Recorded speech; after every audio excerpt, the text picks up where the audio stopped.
ಏನ್ ತೊಂದರೆ ಆಗ್ತಾ ಇದೆ ನಿಮ್ಗೆ? ಅದೇ ಎರಡು ಕಣ್ಣಲ್ಲೂ ಪೊರೆ ಇದೆ. ಸೊ ಎಲ್ಲರಿಗೂ ಇದು ವಯಸ್ಸಾದ್ಮೇಲೆ ಬರ್ತಾ ಇರೋದು ಪೊರೆ ಸಾಮಾನ್ಯವಾಗಿ ಎರಡು ಕಣ್ಣಿಗೂ ಬರುತ್ತೆ. ಒಂದ್ ಕಣ್ಣಿಲೆ ಸ್ವಲ್ಪ ಜಾಸ್ತಿ ಎಫೆಕ್ಟ್ ಆಗಿರೋದು, ಇನ್ನೊಂದ್ ಕಣ್ಣಿಗೆ ಸ್ವಲ್ಪ ಕಡಿಮೆ ಆಗಿರೋದು, ಆ ರೀತಿ ಇರಬಹುದು. ನಿಮ್ ಕೇಸ್ನಲ್ಲೂ ಬಲ್ದ ಕಣ್ಣಿಗಿಂತ ಎಡದ ಕಣ್ಣಿಲೆ ಚೂರ್ ಎಫೆಕ್ಟ್ ಜಾಸ್ತಿ ಬಂದಿದೆ ಪೊರೆದು. ಸೊ ಪೊರೆದು ಆಪರೇಷನ್ ಬಿಟ್ರೆ ಬೇರೆ ಯಾವ್ದು ಟ್ರೀಟ್ಮೆಂಟ್ ಇಲ್ಲ. ಕನ್ನಡಕ ನಂಬರ್ ಬರಲ್ಲ ಅಥವಾ ಬೇರೆ ಯಾವ್ದು ಡ್ರಾಪ್ಸ್ ಔಷಧಿ ಮೇಲೆ ಏನು ಇದು ಹಾಗೆ ಕರೆದೋಗಲ್ಲ. ಸರ್ಜರಿ ಮಾಡಿಸ್ಬೇಕಾಗತ್ತೆ, ಆಪರೇಷನ್ ಮಾಡಿಸ್ಬೇಕಾಗತ್ತೆ. ಸೊ ಆಪರೇಷನ್ ಮೇಲೆ ಪೊರೆ ಕಣ್ಣು ಒಳಗಡೆಯಿಂದ ಪೊರೆ ತೆಗೆದು ಆ ಜಾಗನೇಲೆ ಆರ್ಟಿಫಿಷಿಯಲ್ ಲೆನ್ಸ್ ಹಾಕ್ಬೇಕಾಗುತ್ತೆ.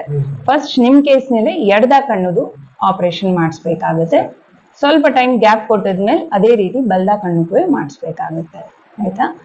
ಸೊ ಸರ್ಜರಿ ಮುಂಚೆ ಕೆಲವು ಟೆಸ್ಟ್ ಎಲ್ಲ ಮಾಡಬೇಕು, ಬ್ಲಡ್ ಟೆಸ್ಟ್ ಎಲ್ಲ ಮಾಡಬೇಕು, ಕಣ್ಣದು ಸ್ಕ್ಯಾನ್ ಮಾಡಬೇಕು, ಎರಡು ಕಣ್ಣಿಗೂ ಡ್ರಾಪ್ಸ್ ಹಾಕಿ ಚೆಕ್ ಮಾಡಿಸ್ಕೋಬೇಕು.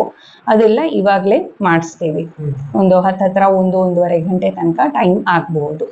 ಸೊ ಈ ರೀತಿ ಇಲ್ಲಿ ಚೆಕಪ್ ನಮ್ಮ ಹಾಸ್ಪಿಟಲ್ನಲ್ಲೇ ಆಗುತ್ತೆ. ಎಲ್ಲ ಟೆಸ್ಟಿಂಗ್ನು ಆಗಲಿ ಮುಗ್ದಾಗ್ಲಿ ಡ್ರಾಪ್ಸ್ ಹಾಕಿದ್ಮೇಲೆ ಇಫೆಕ್ಟ್ ಬಂದ್ಮೇಲೆ ನಾನು ವಾಪಸ್ ನೋಡ್ತೀನಿ.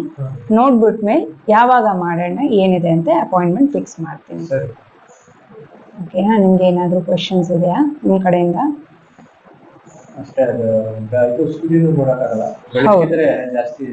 ಹೌದು ಹೌದು, ಕಣ್ಣು ಒಳಗಡೆ ಪೊರೆ ಇರೋದ್ರಿಂದ ಈ ರೀತಿ ತೊಂದರೆ ಇದೆ.